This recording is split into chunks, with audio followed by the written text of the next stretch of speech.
Social মিডিয়াতে আপনারা এখন দেখবেন একজন বক্তা যে কিনা আগেও আমার রসুলের সাথে গুস্তাকি করেছে, সে আমার নবীকে সিক্স প্যাক বলেছে, আমার রসুলের প্রথম স্ত্রী আম্মাজান খাদিজাকে সে ইনটেক নয় বলে তোকমা দিয়েছে।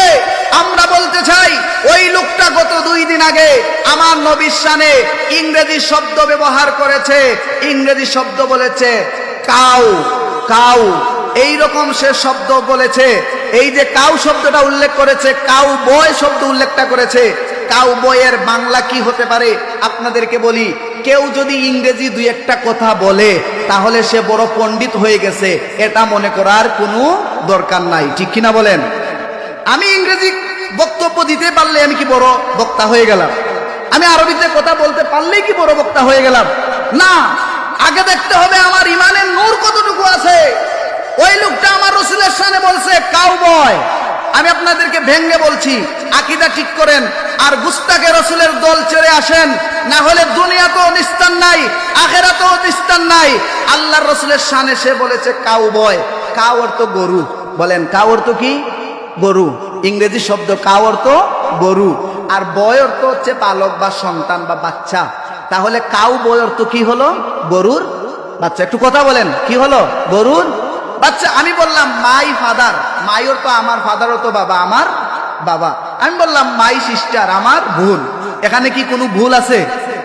কোশ্চেন কালেও ভুল নয়। ঠিক অনুরূপ ভাবে 2টা শব্দকে যদি ভাঙ্গেন, কাউ বয় এর অর্থ হলো গরুর বাচ্চা।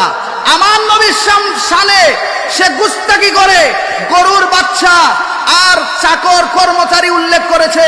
নিঃসন্দেহে সে ইমানদার নয়। হাত তুলে বলুন সে মুনাফিক, বেঈমান, ঠিক কিনা বলেন? আমার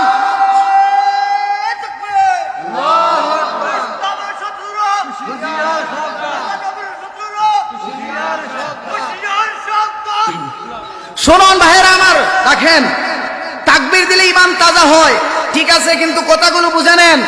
আপনি হয়তো ভাববেন আমি এটা মনোক্তি বলছি। গত রাত্রে আমি এই বিষয় নিয়ে সারা রাত মাত্র 30 থেকে 35 মিনিট ঘুমাইছি। 5টা তাফসীরের কিতাব দেখেছি, উইকিপিডিয়াতে সার্চ করে দেখেছি। উইকিপিডিয়াতে কাউবয় সার্চ করলে আসে দক্ষিণ উত্তর আমেরিকার যারা গরু রাখালগিরি করে, উত্তর আমেরিকায় যারা ছাগল রাখালগিরি করে, তাদেরকে কাউবয় বলা হয়। নাউজুবিল্লাহ বলেন। আপনি গুগলে সার্চ দিবেন, আমার কথা বিশ্বাস না হলে গুগলে সার্চ দেন টাচ মোবাইলে, অ্যান্ড্রয়েড ফোনে, কাউবয় অর্থ কি হবে?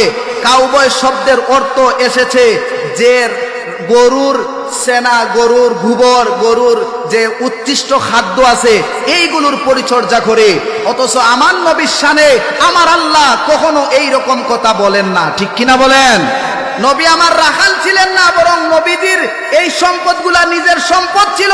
মা খাদিজা সব সম্পদ আমার নবীর জন্য, খাদিজা ওনার স্বামীর জন্য দিয়ে দিয়েছেন। আল্লাহু আকবার।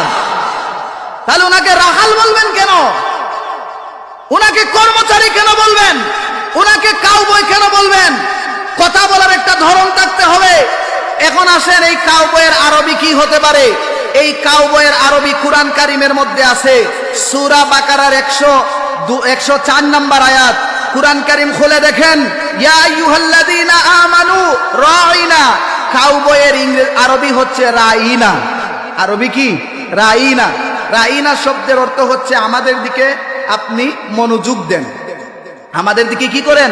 মনোযোগ দেন। এই আয়াতটা যখন নাজিল হলো, এর আগে শানে নুজুলটা হচ্ছে ইহুদিরা আমার নবীর সামনে এসে বসতো। পিছনে একদল ইহুদি বসে আমার রসুলের কথা শুনতো না, দাঁড়িয়ে বলতো ইয়া মুহাম্মদ তুমি কি বলতেছো, আমরা তো শুনি না, আবার বলো। নবীকে বিরক্ত করা হতো। আল্লাহ রাব্বুল আলামিন সহ্য করেন নাই। সাথে সাথে এখানে তাফসীরে জালালাইনের মধ্যে এসেছে রাঈনার শব্দের বিপরীতে ওয়াকুলু, এই কথা বাদদালাহা, পরিবর্তন করে দিয়েছেন। রাঈনাকে আল্লাহ কেটে দিয়েছেন।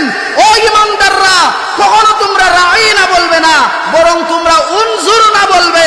ইয়া রাসূলুল্লাহ, আপনার নুরানি চেহারা মুবারক আমাদের দিকে তাকায়া আপনার নুরানি ফয়েজ দান করুন। আল্লাহু আকবার বলেন। তাহলে সামান্য গুস্তাখ হয়েছে আমার রসুলের শানে।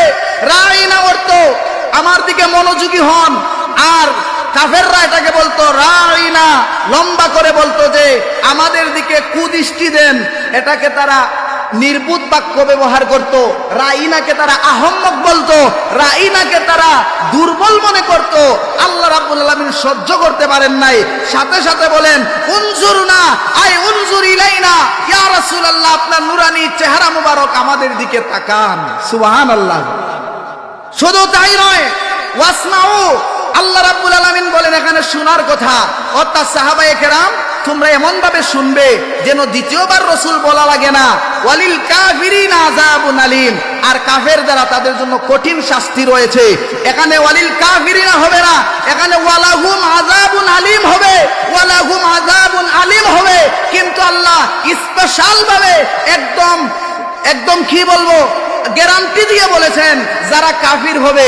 ওয়ালিল, এই লাম এই আলিফটা এটা হচ্ছে আহদে খারিজি, অর্থাৎ মুশরিকরা এই শব্দটাকে তারা আমার রসুলকে ব্যঙ্গ করত। এইরকম একটা লোক রেফা ইবনে ইয়াজিদ ছিল। এই রেফা ইবনে ইয়াজিদে কি করত শুনেন।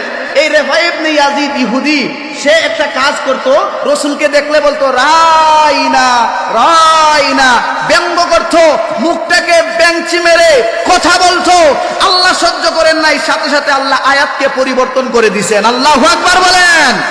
এবার আসেন, এই রকম যদি কেউ বলে রসুলের শানে কি হবে তার।